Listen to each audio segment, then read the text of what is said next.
Continuaremos con nuestro tema de plantación de iglesias que estamos estudiando.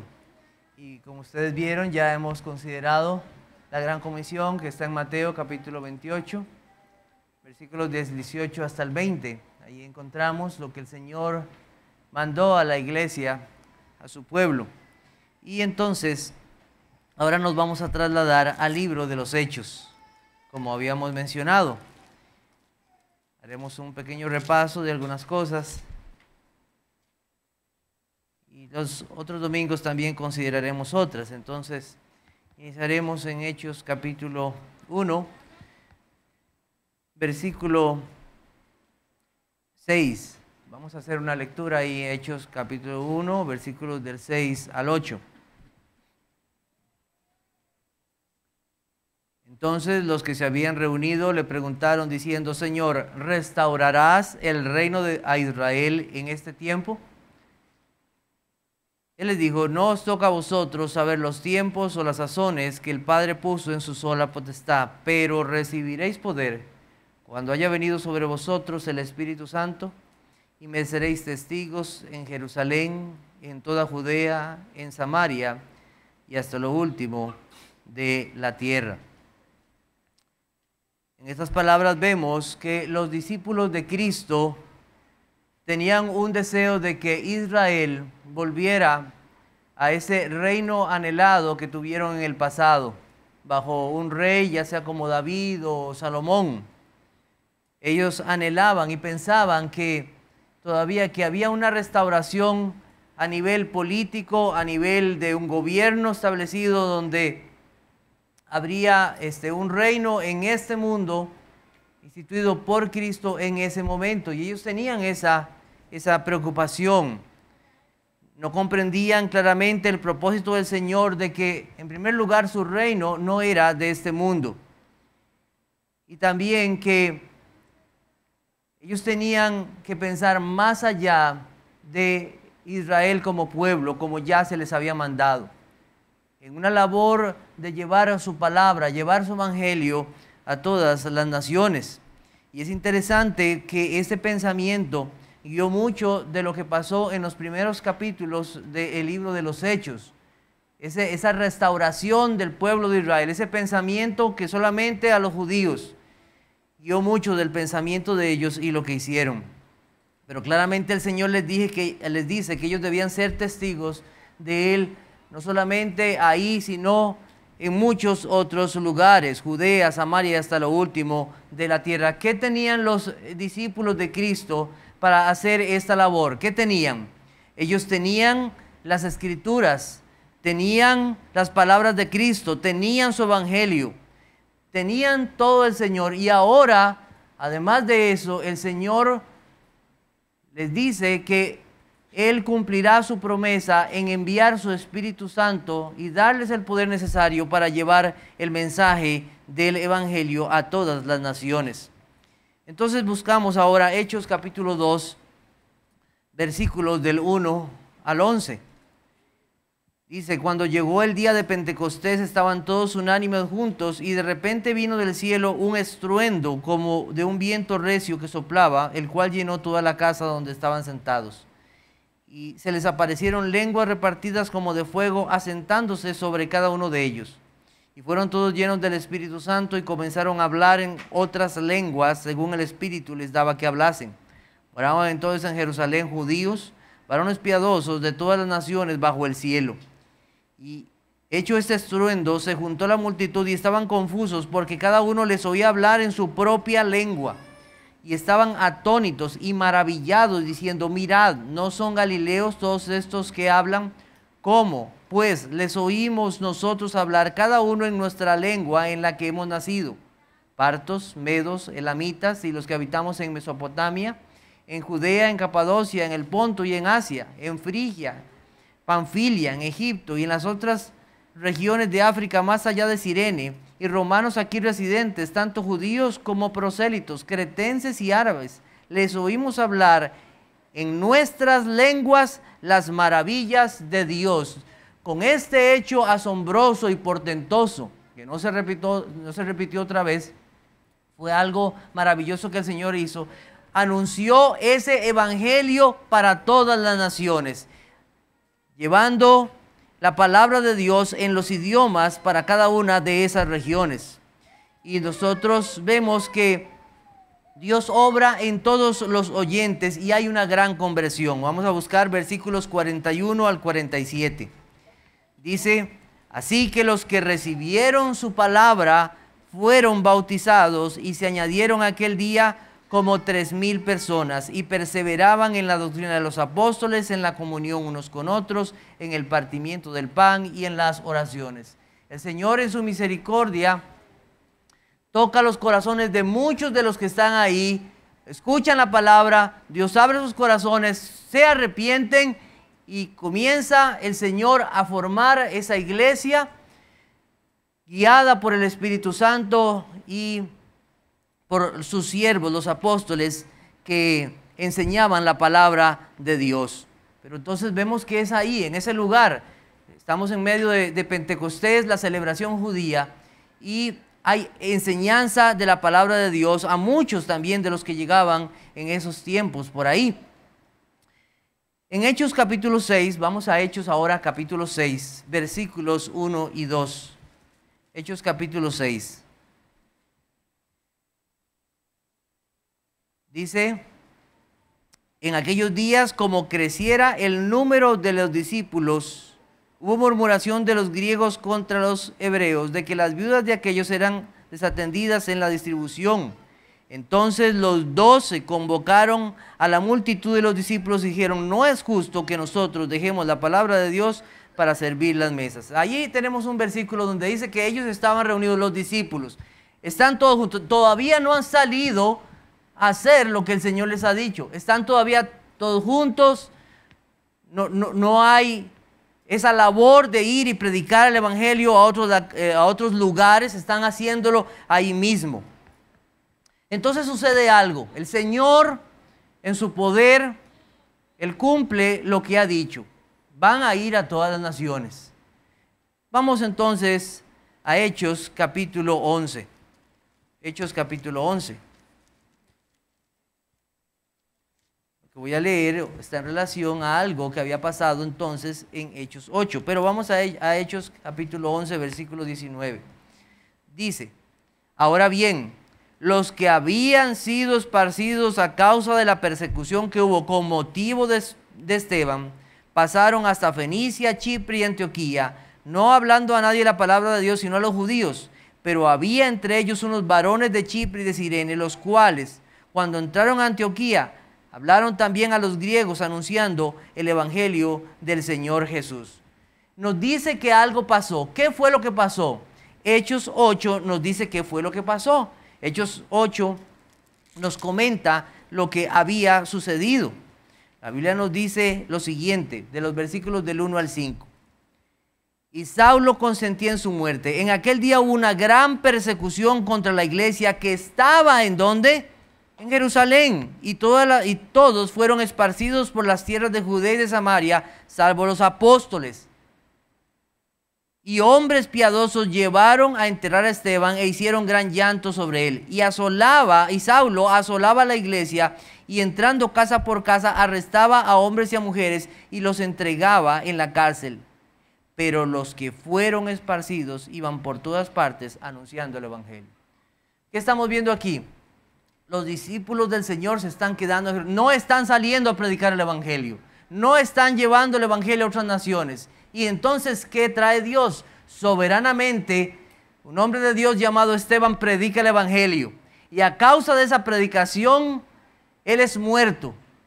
Y entonces la iglesia de Cristo comienza a ser esparcida. Como se ha escuchado muchas veces, que la sangre de los mártires es la semilla de la iglesia.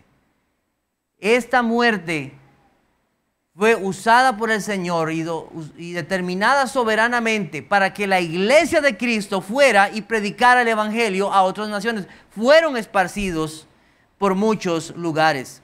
Esos hombres o mujeres que fueron esparcidos a muchos lugares. Se comenta en 1 de Pedro 1:1, dice: Pedro, apóstol de Jesucristo, a los expatriados de la dispersión en el Ponto, Galacia, Capadocia, Asia y Bitinia. Muchos de esos fueron llevados a lugares lejanos por causa de la predicación. El libro de Hechos más o menos contempla unos 30 años de lo que fue la vida de la iglesia. Más o menos por ahí anda, aproximadamente, desde la resurrección de Cristo nuestro Señor. En el capítulo 12 de Hechos se habla acerca de el encarcelamiento del apóstol Pedro y su liberación. Y ahí se da más o menos una fecha, de acuerdo a los datos históricos, de más o menos eso cuándo sucedió. Eso sucedió alrededor del año 46 después de Cristo. Entonces quiere decir que más o menos alrededor de unos de 5 a 10 años, la iglesia en Jerusalén se mantuvo con los apóstoles ahí sin salir a predicar el evangelio. Más o menos. De 5 a 10 años por ahí anduvieron sin salir a predicar el evangelio a otros lugares. Vamos a buscar Hechos capítulo 8, versículos 13 y 14. Hechos capítulo 8, versículos 13 y 14. ¿Qué encontramos entonces aquí? Algo muy interesante. El Señor entonces usa lo que Él cree conveniente para llevar su palabra y cumplir sus propósitos. Hechos capítulo 8, versículo 13 dice: también creyó Simón mismo, habiéndose bautizado, y estaba siempre con Felipe, y viendo las señales y grandes milagros que se hacían, estaba atónito. Cuando los apóstoles que estaban, ¿en dónde? En Jerusalén, oyeron que Samaria había recibido la palabra de Dios, enviaron allí a Pedro y a Juan. Entonces el Señor comienza a cumplir su propósito. ¿De qué? Vayan a todas las naciones, prediquen el evangelio, Jerusalén, Samaria y todo lugar. Y entonces el Señor está cumpliendo su propósito de llevar el evangelio a otras naciones, a otros lugares, a otros pueblos. Y ahí tenemos un ejemplo de eso en Samaria. Y este hombre Felipe fue lleno del Espíritu de Dios, un hombre que fue escogido por la iglesia para hacer algo que nos parece sencillo, servir a las mesas, pero lleno del Espíritu de Dios, y fue uno de los usados para llevar el evangelio a otros lugares. Nosotros recordamos que en Samaria los samaritanos eran un pueblo, una raza que eran rechazados por los judíos. Los judíos no querían relacionarse con los samaritanos, los consideraban como personas que no eran dignos de ellos. Y había barreras culturales, sociales, étnicas. Y con este mensaje del evangelio, con esta llegada del evangelio, el Señor está mostrando una vez más, como lo hizo durante su vida, que el evangelio es para toda persona. No hay acepción de personas en cuanto a llevar el evangelio.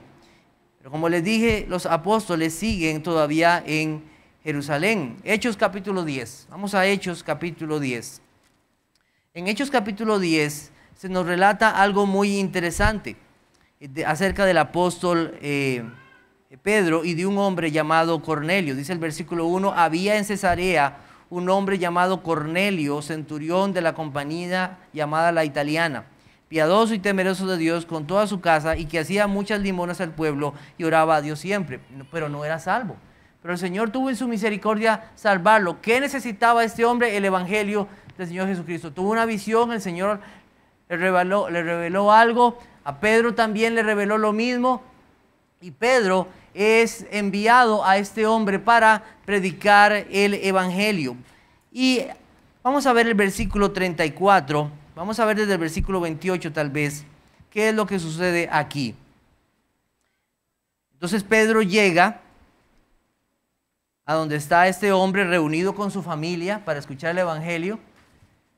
Y es algo de notar muy hermoso, que él llama a los familiares y a otros vecinos, cercanos, eso está en el versículo 24, para que escucharan lo que se tenía que decir. y les dijo: vosotros sabéis cuán abominable es para un varón judío juntarse o acercarse a un extranjero, pero a mí me ha mostrado Dios que a ningún hombre llame común o inmundo. ¿Qué está pasando ahí? ¿Cuál era el pensamiento del apóstol Pedro? No, el evangelio es solamente para los judíos, no para gentiles. Habitar o reunirse con ellos era algo abominable. Comer ya era como un tipo de alianza, según el entendimiento de ellos que tenían de las Escrituras. Pero el Señor le ha mostrado: no es así, no es así. Entonces Dios le habla a Pedro y Pedro entiende entonces el mensaje. Versículo 34. Entonces Pedro, abriendo la boca, dijo: en verdad comprendo que Dios no hace acepción de personas, sino que en toda nación se agrada del que le teme y hace justicia. Dios envió mensaje a los hijos de Israel anunciando el evangelio de la paz por medio de Jesucristo. Este es Señor de todos. Y entonces Pedro comienza a anunciar el evangelio a estos que no eran judíos. Está comenzando a comprender que el evangelio no es para una nación, una raza, un tipo de grupo de personas, sino para todos. Comienza a hablarles acerca de el mensaje del evangelio. El corazón entonces de los judíos, de los discípulos de Cristo, pensaba que el evangelio solamente era para aquellos a quienes en primer lugar había llegado el evangelio, pero no era así. Entonces vemos que no hay nada que pueda detener los propósitos del Señor. El Señor manda una persecución y no debe verse como algo terrible, sino como la forma en que Dios usó para que el evangelio fuera llevado en medio de oposición y angustia. Ahí mismo esos hombres mostrarían si eran verdaderamente hijos de Dios. ¿Qué hace más el Señor? Hechos capítulo 9. ¿Qué hace el Señor? Entonces, en Hechos capítulo 9, versículo 13, encontramos algo muy interesante. El Señor llama a un hombre, a Saulo, para ser convertido y llevar su palabra. Versículo 13. Entonces Ananías respondió: Señor, he oído de muchos acerca de este hombre, de Saulo, cuántos males ha hecho a tus santos en Jerusalén. Y aún aquí tiene autoridad de los principales sacerdotes para prender a todos los que invocan tu nombre. El Señor le dijo: ve, porque instrumento escogido me es este para llevar mi nombre en presencia de los gentiles, de reyes, de los hijos de Israel, porque yo le mostraré cuánto le es necesario padecer por mi nombre. Entonces, aquí el Señor levanta un instrumento para su gloria, para llevar ese mensaje como Él lo había anunciado desde Mateo 28, en Hechos capítulo 1, de llevar su mensaje. ¿Qué nos muestra esto, hermanos? Dios cumple sus promesas. Dios cumple sus promesas. Y Él llevará su palabra y su mensaje a donde tenga que llevarlo y a donde haya personas que Él ya ha escogido para su gloria. A veces nosotros nos preguntamos: mire, y allá aquellos indios, mire, si entre ellos hay uno que es de Cristo, el Señor enviará a alguien para hablarle de Cristo. Él lo hará. El Señor cumple sus promesas. Él levanta y envía a siervos para que lleven su palabra. Pablo sería uno de esos instrumentos del Señor. Vamos al capítulo 11, versículo 1. Oyeron los apóstoles y los hermanos que estaban en Judea que también los gentiles habían recibido ¿qué? La palabra del Señor. Así que comienzan a escuchar que ese mensaje del evangelio comienza a llegar a otras regiones fuera de Jerusalén o de los judíos. Y sucede algo muy interesante. Vamos a buscar los versículos, el versículo 20, y vamos a ver qué es lo que pasa. La iglesia en Jerusalén dice: pero había entre ellos unos varones de Chipre y de Cirene, los cuales, cuando entraron en Antioquía, hablaron también a los griegos anunciando el evangelio del Señor Jesús. Y la mano del Señor estaba con ellos, y gran número creyó y se convirtió al Señor. Llegó la noticia de estas cosas a los oídos de la iglesia que estaba ¿en dónde? En Jerusalén, y enviaron a Bernabé que fuese hasta Antioquía. Cuando llegó, vio la gracia de Dios y se regocijó y exhortó a todos a que con propósito de corazón permaneciesen fieles al Señor, porque era varón bueno y lleno del Espíritu Santo y de fe. Y una gran multitud fue agregada al Señor. Después fue Bernabé a Tarso para buscar a Saulo, y hallándole le trajo a Antioquía.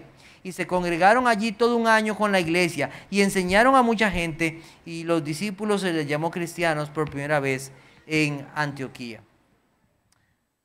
Antioquía era una ciudad lejana donde habían huido muchos por causa del evangelio. Y el Señor comienza a llevar su palabra ahí. Y aquí comenzamos a ver la primera obra misionera organizada para llevar el evangelio a otras regiones. ¿Organizada quién? Por la iglesia en Jerusalén. Entonces, ¿qué elementos vemos en esta primera plantación de iglesia? En primer lugar, vemos que es la iglesia la que tiene el deber de comisionar a hombres para que el evangelio sea llevado para el establecimiento de iglesias. Es la iglesia la que tiene este deber de comisionar a hombres. En segundo lugar, primeramente es enviado Bernabé, un hombre que fue usado por Dios para llevar el mensaje del evangelio a aquellos que ya habían escuchado, fortalecer la fe de ellos, confirmar la fe de aquellos que supuestamente habían escuchado el evangelio y que habían llegado a esas regiones tan dispersas. En tercer lugar, la iglesia es establecida, gran número de personas son congregadas y la labor se hace grande. ¿Qué se hace necesario? Entonces mandar a traer a otros hermanos, en este caso Pablo, para continuar con la enseñanza en ese lugar por todo un año. Entonces, esa labor de plantar iglesias, ¿cómo comienza? ¿Cómo inicia? Vamos a Hechos entonces, capítulo 13, versículos del 1 al 5. Hechos capítulo 13, versículos del 1 al 5. Entonces, ahora vemos que en Antioquía ya se forma una iglesia, hay una iglesia establecida. Y vamos a ver algunos detalles más de esto. Vamos a leer versículos del 1 al 5. Había entonces en la iglesia que estaba en Antioquía profetas y maestros: Bernabé, Simón el que se llamaba Níger, Lucio de Cirene, Manaén el que se había criado junto con Herodes el tetrarca, y Saulo. Ministrando estos al Señor, ayunando, dijo el Espíritu Santo: apartadme a Bernabé y a Saulo para la obra que los he llamado. Entonces, habiendo ayunado y orado, les impusieron las manos y les despidieron. Ellos entonces, enviados por el Espíritu Santo, descendieron a Seleucia y de allí ya navegaron a Chipre. Y llegados a Salamina, anunciaban la palabra de Dios en las sinagogas de los judíos. Tenían también a Juan de ayudante. Ahora, ¿qué es lo que tenemos aquí? La primera obra misionera, la iglesia ahí en Antioquía, comienza entonces a designar hombres para que lleven el evangelio a otros lugares. Escucharon el mensaje del evangelio, recibieron instrucción los hermanos allí en Antioquía, fueron establecidos como una iglesia y entonces inmediatamente establecieron esa visión para llevar el evangelio a otros lugares. Hablemos un poco acerca de esto. ¿Cuánto tiempo tiene que pasar para que una iglesia inicie la labor de plantar otras iglesias? ¿Cuánto tiempo tiene que pasar? ¿20 años? ¿30 años? Necesitamos tener grandes templos o grandes estructuras edificadas. Necesitamos tener muchísimos maestros. Necesitamos tener algún tiempo de paz social, económica o política para entonces comenzar a hacer la obra del Señor. ¿Qué es lo que vemos aquí en esta iglesia de Antioquía? Escucharon el mensaje del evangelio, fueron establecidos y enseñados durante un año, Fueron establecidos maestros de la palabra del Señor en ese lugar. Y entonces inmediatamente, ¿qué hicieron? Enviaron siervos designados para llevar el evangelio. Yo no creo que haya pasado mucho tiempo. No creo que hayan pasado 20 o 30 años para esta labor. Pienso que fue poco. Pienso que menos de 5 años y esa iglesia ya estaba enviando a siervos para llevar el evangelio.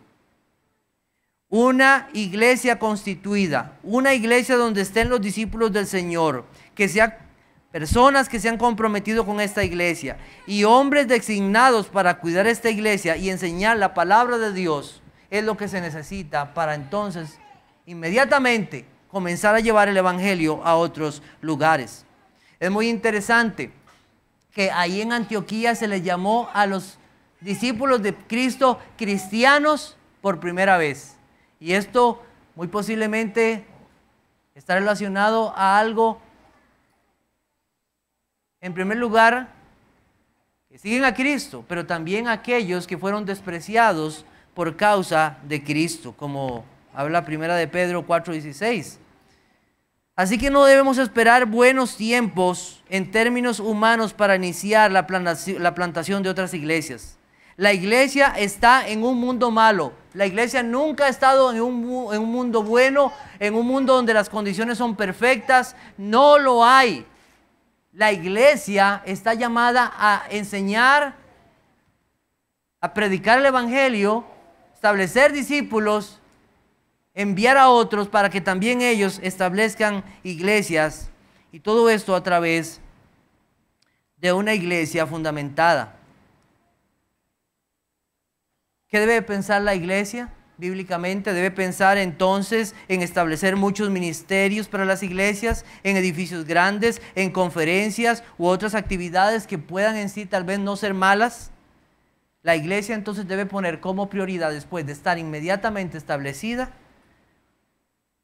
establecer otras iglesias. Toda iglesia sana debe reproducirse.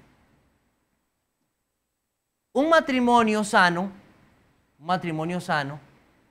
esposo y esposa, que no tengan algún problema físico, y uno ve que pasan los años y no viene hijos, uno dice, bueno, aquí hay algo raro. ¿Por qué no vienen los hijos?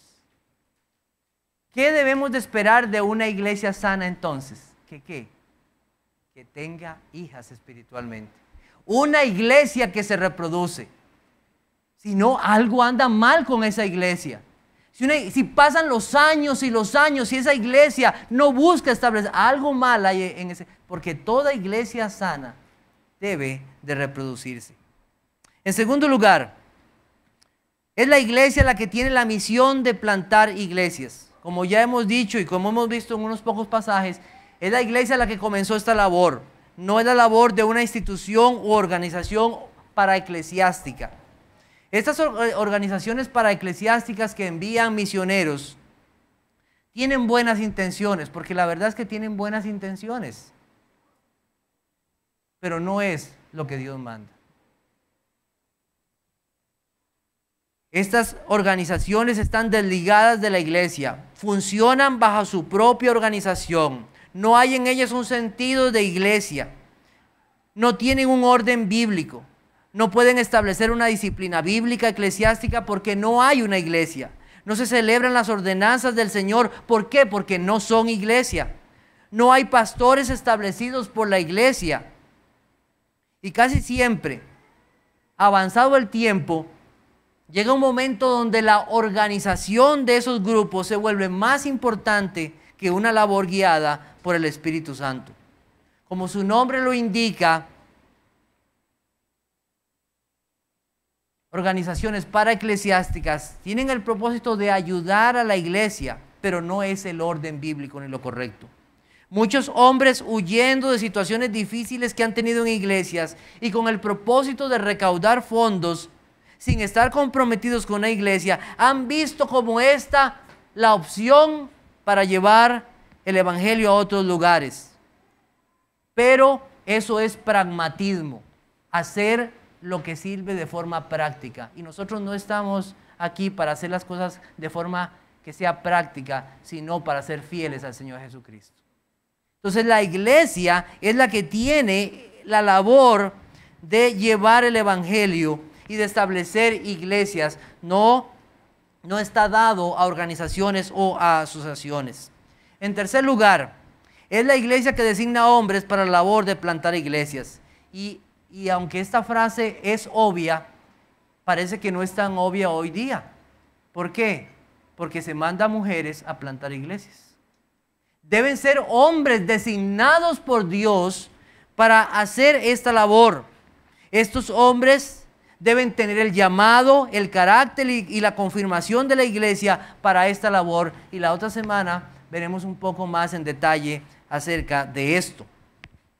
¿Para qué se envía a estos hombres a esta labor? En el capítulo 13, versículo 46, vemos algo interesante.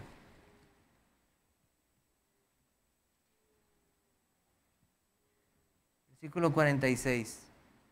Dice: entonces Pablo y Bernabé, hablando con denuedo, dijeron: a vosotros a la verdad es necesario que se os hablase primero la palabra de Dios, mas puesto que la desecháis y no os juzgáis dignos de la vida eterna, he aquí, nos volvemos a los gentiles. ¿Qué estaban haciendo los apóstoles del Señor? Estaban llevando el mensaje del evangelio. En el capítulo 14, versículo 7, vemos lo siguiente también. Dice, voy a leer el versículo 5. Pero cuando los judíos y los gentiles juntamente con sus gobernantes les lanzaron y afrentarlos y apedrearlos, habiendo sabido, huyeron a Listra, a Derbe, ciudades de Lacaonia y a toda la región circunvecina. Y allí, ¿qué hicieron? Predicaron el evangelio. ¿Para qué se envía a estos hombres? Se les envía a predicar el evangelio. Cuando en muchas organizaciones o iglesias se envía a personas a plantar iglesias, no se comienza por ahí, sino se comienza con ciertos planes de estrategias. Y esto fue uno de los problemas que me encontré cuando estaba tratando de armar esta clase. La mayoría de libros, hermanos, la mayoría de libros es pragmatismo, es cómo y actividades o técnicas para plantar una iglesia. Entonces, ¿qué es lo que se hace? ¿De qué manera podemos atraer gente? Hagámonos un curso de economía en el hogar, un curso del manejo del estrés en medio de la pandemia, un curso de cómo llevarse bien con sus hijos o con su esposo, cómo mejorar su situación laboral. Póngase un cursito de esos en un local, oiga, y se llena. Pero no estamos para eso. Lo que debe hacerse es el mensaje del evangelio. Yo creo que como iglesia lo tenemos claro, pero yo no sé si esto que estamos diciendo aquí será de ayuda a muchas otras iglesias. Y quiere el Señor que así sea, porque es el mensaje fiel del evangelio lo que se necesita, porque es el poder de Dios para salvar. Nosotros, sabiendo el destino eterno de las personas sin Cristo y que Dios tiene un pueblo a quien ha salvado por gracia, los hombres designados por la iglesia entonces llevan el mensaje del evangelio. Eso se hace. En quinto lugar, los que son enviados a plantar la iglesia están bajo la iglesia que envía hasta que se constituya una iglesia. Hechos 14. Vamos a buscar Hechos 14, versículos 21 al 28. Pablo y Bernabé fueron enviados por la iglesia. Y después de anunciar el evangelio a aquella ciudad y hacer muchos discípulos, vea lo que está haciendo, hacer discípulos, volvieron a Listra, a Iconio y Antioquía, confirmando los ánimos de los discípulos, exhortándoles a que permaneciesen en la fe, diciéndoles, es necesario que a través de muchas tribulaciones entremos en el reino de Dios. Y constituyeron ancianos en cada iglesia, y habiendo orado con ayunos, los encomendaron al Señor en quien habían creído. Pasando luego por Pisidia, vinieron a Panfilia, y habiendo predicado la palabra de Dios en Perge, descendieron a Atalia. Y allí navegaron a Antioquía, donde habían sido encomendados a la gracia de Dios para la obra que habían cumplido, y habiendo llegado reunidos a la iglesia, refirieron cuán grandes cosas había hecho Dios con ellos y cómo había abierto la puerta de la fe a los gentiles. Los que fueron enviados cumplieron su labor, y ¿qué hicieron? Volvieron a la iglesia donde habían sido enviados para dar un reporte de lo que el Señor había hecho en medio de ellos. Salvación de muchos, establecimiento de iglesias. ¿Y qué hace eso? Fortalece a la iglesia. Fortalece la iglesia. ¡Qué bueno! Se está haciendo lo que el Señor nos ha mandado a hacer y no otra cosa. Se gozan de haber servido al Señor. En sexto lugar, los enviados establecen iglesias con sus líderes. Versículo 23, donde acabamos de leer: y constituyeron ancianos en cada iglesia, habiendo orado con ayunos, los encomendaron al Señor en quien habían creído. Esos ancianos son pastores u obispos, es lo mismo. Fueron no simplemente a llevar el evangelio y dejar hijos perdidos por todas las regiones. No, se establecieron iglesias y se establecieron pastores en esas iglesias para cuidar de esas personas. Ese es el modelo bíblico, no hay otro. Entonces, ¿qué consideraciones tenemos que tener a esto? En primer lugar, la iglesia del Señor no debe retrasar la comisión de hacer discípulos yendo a las naciones. En segundo lugar, se debe orar al Señor por siervos calificados y dispuestos para ir. En tercer lugar, la iglesia tiene la responsabilidad de seguir el modelo bíblico en la plantación de iglesia en medio de la situación que se esté viviendo. Así es. Y en medio de lo que estamos pasando, que el Señor nos ayude a ser fieles en esta labor. Quiero leer para ustedes algo que me envió el hermano Adrián Pasarelli en cuanto a lo que no se debe hacer en ese sentido de plantar iglesias. Yo creo que es ilustrativo. Después veremos buenos ejemplos, pero vamos a ver algo que no se debe hacer. Quiero leerlo para ustedes. Dice así, no sé si algunos lo han llegado a escuchar, la verdad no sé, pero espero que sirva para muchos. Dice: cuando estudiaba en el Instituto Bíblico conocimos muchas historias de misioneros, pero hubo una en especial que tanto a mí como a mis compañeros y amigos nos interesó mucho. Era una historia muy interesante porque los protagonistas habían sido estudiantes allí donde yo estudiaba en mi país de origen, Argentina. Unos cuantos años de ese momento, ese grupo de estudiantes, motivados por la idea de alcanzar al mundo para Cristo, decidieron realizar un viaje partiendo desde Argentina en el sur hasta México, predicando en muchas ciudades en todos los países que pasaban. Era un grupo de 12 personas, incluso había unos matrimonios con unos niños. Ellos decidieron comprar un bus escolar antiguo, modificarlo para que pudieran vivir dentro y salir de viaje confiando en Dios para las provisiones de sus necesidades. No tenían mucho dinero, ni tampoco mucho apoyo de la iglesia o personas, pero tenían una pasión evangelística y un deseo ferviente de participar en la obra misionera. Ellos llamaron y pintaron en el bus Boanerges y salieron de viaje. Muchos consideraron que esa misión era una locura irresponsable. Al poco tiempo de salir, el bus se averió. El motor estaba fundido. Así tenían que trabajar en lo que podían para juntar dinero para la reparación. Algunos trabajaban comprando y vendiendo cosas. Otros hacían comida para vender. Y así estuvieron en un pueblo por varios meses hasta que pudieron reparar el bus y seguir el viaje. En cada pueblo o ciudad donde paraban, predicaban el evangelio. Algunas personas mostraban interés y aceptación del mensaje. Muchos decían creer en el evangelio. Esto les llenaba de ánimo para seguir. No era fácil el viaje. Había necesidades económicas y muchas veces no tenían lo suficiente para comprar comida o para gasolina del bus, pero confiaban en Dios y seguían predicando. Y cuando las provisiones se acababan, buscaban qué hacer para juntar dinero y permanecer en la misión. Así que avanzaron de un país a otro, predicaban y visitaban iglesias donde se ofrecían para hacer algún servicio y así también recibían alguna ofrenda. Algunos de ellos, motivados por la obra misionera en algunos de los países que visitaban, decidieron quedarse allí. Otras personas que conocían durante el viaje se unían al grupo misionero. Así fueron pasando por muchos países de América del Sur: Argentina, Chile, Bolivia, Perú, Ecuador. Y al cabo de un año, algunos llegaron hasta Colombia. El bus ya no podía continuar el trayecto. así que tenían que regresar. Pero algunos que querían predicar en Centroamérica siguieron el viaje por separado. Al paso del tiempo, muchos hablaban de esa misión, lo bueno que había sido, cómo confiaban en Dios para la provisión, cómo habían predicado el evangelio en tantos lugares, cuántas personas se habían convertido. Hasta habían llegado algunos al Instituto Bíblico motivados por los de ese grupo. Las historias y testimonios de los viajes estaban en las bocas de muchos. A medida que pasaba el tiempo, un grupo de estudiantes queríamos repetir la hazaña. Nos preguntábamos cómo podíamos prepararnos, qué necesitábamos saber. Nos juntamos a orar por el viaje y planificar cómo conseguir fondos.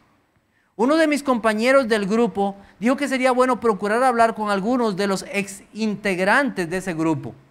Conocíamos a algunos porque eran profesores de Biblia del Instituto Bíblico. Otros se habían hecho pastores.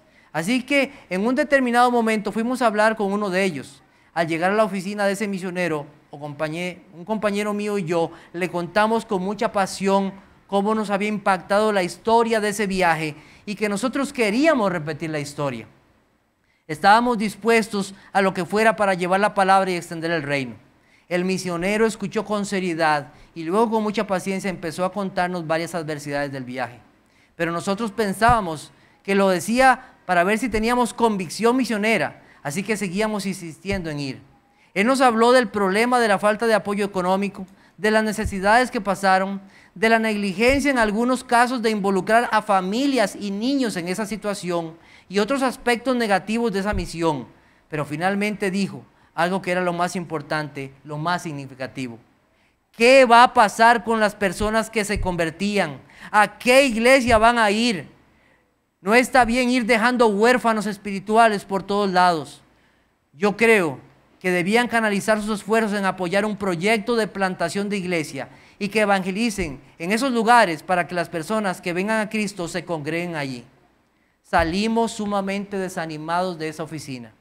Nuestras expectativas de aventura misionera habían sido destruidas. Por un momento mis compañeros y yo queríamos ir de todos modos, a pesar de todas las advertencias. Mis amigos y yo cuestionamos el consejo porque veíamos en la Biblia los viajes misioneros de Pablo y Bernabé y nosotros queríamos hacer eso. Queríamos extender el reino de Dios con toda evangelización. Finalmente el temor de Dios y la sumisión al consejo sabio fue más fuerte y gracias a Dios fuimos guiados en una dirección más sabia. Dios usó esto grandemente en mi vida, en los pasos que iba a dar en el ministerio. Aunque no lo comprendí completamente en ese momento, Dios me llevó por un camino bueno en su providencia y hoy miro para atrás y le agradezco al Señor. Creo que un buen ejemplo, ¿verdad?, de lo que no se debe hacer.